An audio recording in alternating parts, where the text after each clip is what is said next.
म्हातारा व्यक्ती रेल्वे स्टेशनवर बसून भीक मागायचा।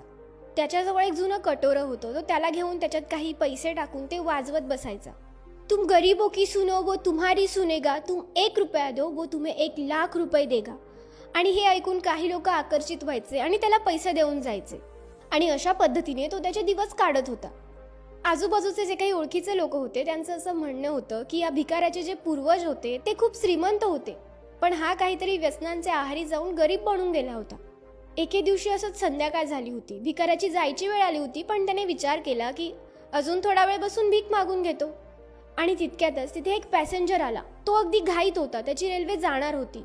तो अगदी पळत जात होता, पण पळता पळता त्याचं लक्ष या भिकाऱ्याकडे गेलं आणि या भिकाऱ्याजवळ येऊन थांबला।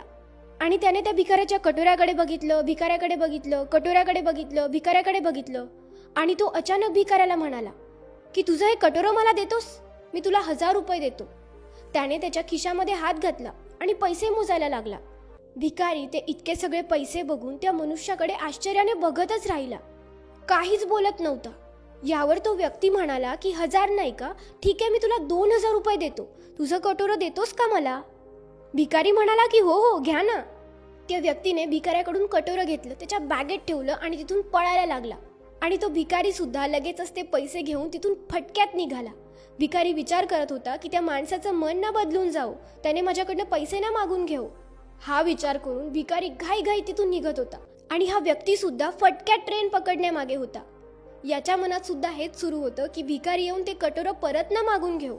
तो व्यक्ती फटक्यात ट्रेनमध्ये बसला, ट्रेन निघाली आणि त्या व्यक्तीने मोठा श्वास घेतला आणि त्याने त्याची बॅग उघडली, बॅगेतून ते कटोरं काढलं आणि त्या कटोऱ्याच्या वजनाचा अंदाज त्या व्यक्तीने घेतला।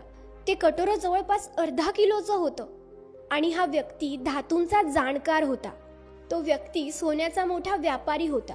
त्याला लगेचच समजलं की हे धुळीने माखलेलं जुनाट दिसणारं कटोरं सोन्याचं आहे आणि त्याची किंमत ही लाखोंमध्ये होती।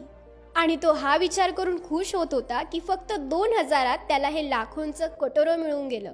आणि हा भिकारी इकडे हा विचार करून खुश होत होता की एक मूर्ख आला आणि एक जुनाट कटोऱ्याचे 2000 रुपये देऊन गेला। मित्रांनो, ही छोटीशी गोष्ट ना त्या भिकाऱ्याची आहे, ना त्या कटोऱ्याची आहे, ना त्या व्यापाराची आहे। ही गोष्ट आहे माझी, तुमची, आपल्या सगळ्यांची।